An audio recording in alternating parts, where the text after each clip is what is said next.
Hi guys, today my little friend here and we're talking about picky eating. Now make sure you stick around to the end because I tell you the best workshop to do on this subject. I'm Michelle Newby and I'm from Stepping Up.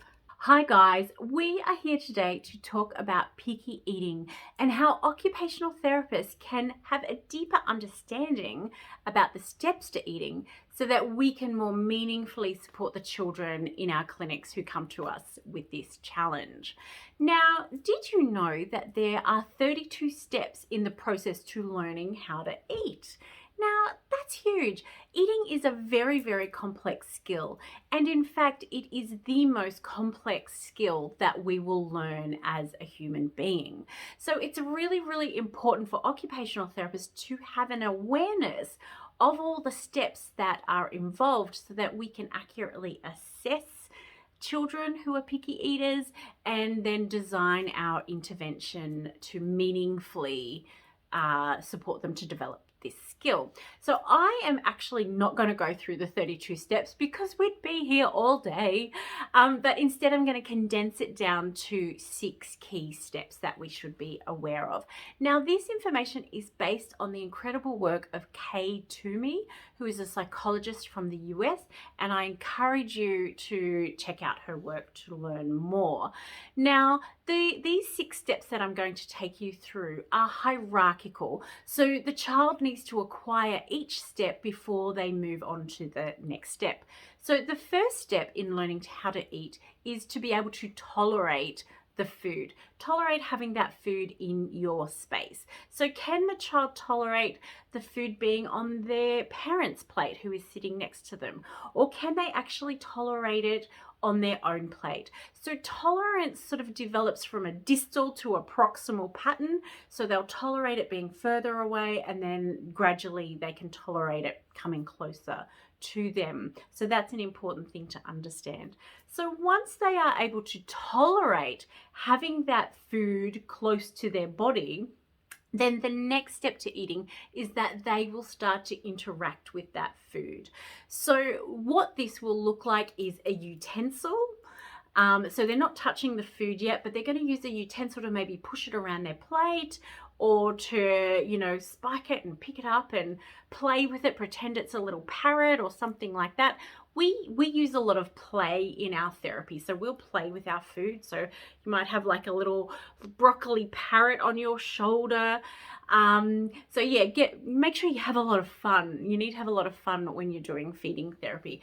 So yeah, so they're going to interact it, but they're going to use a tool to interact with it. They might be using like a ladle to scoop it out onto their parent's plate, so they're getting the proximity of that food is getting closer to them. So once they are then able to interact with it, then they may be more willing to start to smell that food and to be more active in smelling that food. So encouraging them to like have a little smell of the aroma of that food. Once they can tolerate the actual smell of the food, then we're going to work towards actually touching that food, with their finger. So they might just poke it. And the thing is, when we're moving on to touch, it's going to be like the smallest little bit of touch first before they actually touch it with their whole hand. So it's just starting with a little poke. So we might poke it.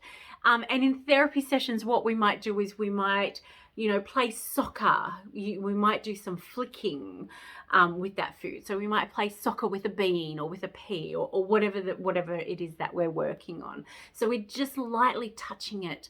And then we're slowly moving closer to the rest of the hand. So we're working towards touch. And with touch, what we're also doing is we're trying to move that food closer to the mouth. So we're touching first of all with our finger. So we're starting as far away from the mouth as we possibly can with our finger, and then we're moving closer to the mouth. So we want to work towards maybe giving it a kiss, mwah, giving that carrot a kiss, or giving that, lamb cutlet a nice little kiss. So there's never an expectation that they're going to put it in their mouth and eat it at this point, but we're just having fun with it. You need to use play and fun to take the stress out of feeding therapy. So once they're willing to touch that food and, maybe give it a kiss, then we're going to move towards trying to taste it. And again, what we're doing is we work from distal to proximal. So we're going to just kind of give it a little poke with our tongue, like a little snake poke, maybe, before we actually expect them to properly taste that food. So you need to be very respectful of the child's stress levels. So we're really using that just right challenge to grade what we're doing in our therapy and what we're doing in our intervention. So we don't want to stress them out too much, but we want there to be just that little bit of challenge that's tolerable to them. So that's tasting. So within tasting as well, what we love to see is a child who will actually put the food in their mouth, chew it up, and then spit it out. That's amazing. We see a lot of families who really discourage the spitting out of food, and we need to kind of educate those families that actually this is an amazing thing that they're doing and they're moving up the steps to eating. And so if they're putting it in their mouth, chewing it up, they're really exploring the taste of that food, and that's fine, and it's okay to spit it out. You don't have to swallow it. But then the next step, so once they've done a lot of exploration with tasting and spitting out, then the next step is actually eating. So when the child is at the stage where they're spitting out, they're almost there. So we need to give those families a lot of encouragement that it's okay to spit it out. It's totally fine because we're on our way. We're almost there. So then the final stage is eating. So this is where the child's going to put it in their mouth, they're going to chew it up, and they're going to swallow it. And that's amazing. So feeding therapy can be very, very slow, and we need to take our time with it. The key to feeding therapy really is making it fun and taking all the stress out of it. As soon as a child is stressed, the feeding therapy will be ineffective. So yeah, so those are the key steps to eating, and you need to be respectful that it is a hierarchical process. So you need to go through each of these steps sequentially to help support that child to achieve that goal.